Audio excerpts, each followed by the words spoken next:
Hi guys, तो आज हम लोग एक्सरसाइज 13.1 का जो सेकंड क्वेश्चन है वो सॉल्व करेंगे। क्वेश्चन में क्या दिया हुआ है, a vessel is in the form of a hollow hemisphere mounted by a hollow cylinder. तो एक हेमिस्फीयर है, हेमिस्फीयर मतलब क्या, स्फीयर का आधा। तो एक मेरा हेमिस्फीयर है। Now a vessel is in the form of a hollow hemisphere mounted by a hollow cylinder. तो ये हेमिस्फीयर के ऊपर क्या है, एक सिलेंडर है, ठीक है। तो इसके ऊपर मैं एक सिलेंडर ड्रॉ कर देता हूं। तो ये मेरा हॉलो सिलेंडर है। अभी क्या दिया हुआ है, total height of the vessel is how much 13 centimetres. मतलब यहां से लेके यहां तक का जो पूरा लेंथ है that is equals to 13 centimetres. हमें क्या निकालना है, find the inner surface area of the vessel. अब इनर सरफेस एरिया मांगे या आउटर सरफेस एरिया मांगे, बात तो सेम है। मतलब मुझे सरफेस एरिया निकालना है ये पूरे फिगर का, ठीक है। अब इसमें क्वेश्चन में क्या दिया है, diameter of the hemisphere is 14 centimetres. तो इसका पूरा डायमीटर कितना है, 14 सेंटीमीटर्स। तो मतलब इसका रेडियस कितना होगा, इसका रेडियस हो जाएगा मेरा कितना, 7 सेंटीमीटर, ठीक है।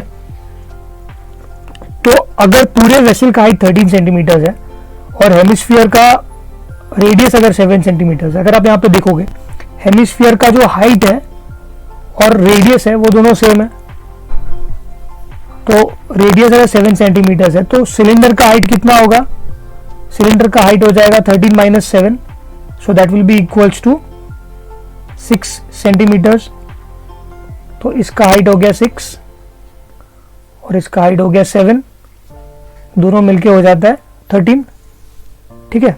तो मैं इसको लिख देता हूं, height of cylinder is equals to, total height कितना था वेसल का 13, उसमें से अगर मैंने हेमिस्फीयर का रेडियस हटा दिया 7, so 6 centimetre is the height of the cylinder. और रेडियस क्या है हेमिस्फीयर का, radius of hemisphere equals to 7 centimetre. ये क्वेश्चन में दिया हुआ है। अब हमें क्या निकालना है, surface area of the vessel. तो surface area of the vessel क्या होगा, surface area of the vessel will B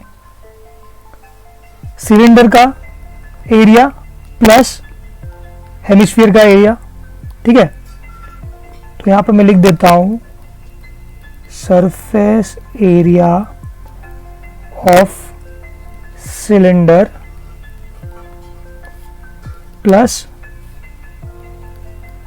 surface area of hemisphere.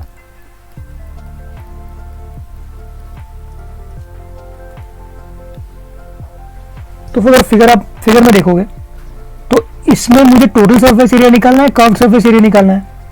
Hemisphere में कर्व्ड सरफेस एरिया निकालना है मुझे, ये निकालना है ना, अंदर की मुझे जरूरत नहीं है। तो मुझे चाहिए होगा curved surface area of hemisphere. और सिलेंडर में भी मुझे ये जो साइड वाला एरिया है वही चाहिए, ये और ये, ऊपर और नीचे का नहीं चाहिए। तो इसमें भी मुझे क्या चाहिए होगा, curved surface area of the cylinder. तो इसका फॉर्मूला मैं लिख देता हूं, 2 pi r h plus curved surface area of the hemisphere क्या होगा, 2 pi r square. This will be the total surface area, या sorry inner surface area of the vessel. तो अभी अगर आप देखोगे तो ये दोनों टर्म्स में कॉमन क्या है, 2 कॉमन है, पाई कॉमन है, हेमिस्फीयर का रेडियस और सिलेंडर का रेडियस दोनों ही 7 है।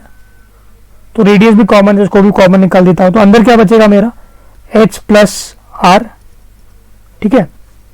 तो मैं यहां पे लिख देता हूं 2 पाई आर। अभी पाई का वैल्यू क्या है नहीं दिया है, तो 22/7 लूंगा, इनटू रेडियस कितना है 7, ब्रैकेट में हाइट, अभी हाइट कितना है सिलेंडर का 6 प्लस रेडियस कितना है 7।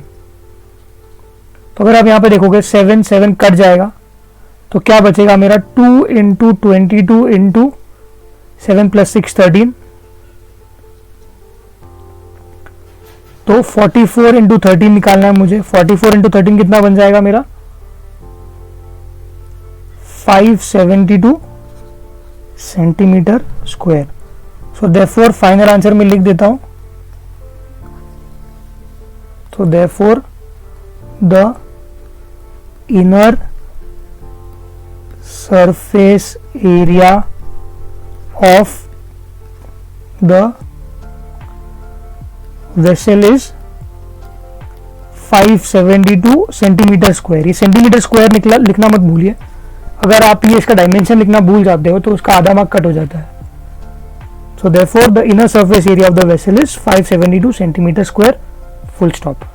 ये मेरा फाइनल आंसर है। Thank you so much for watching.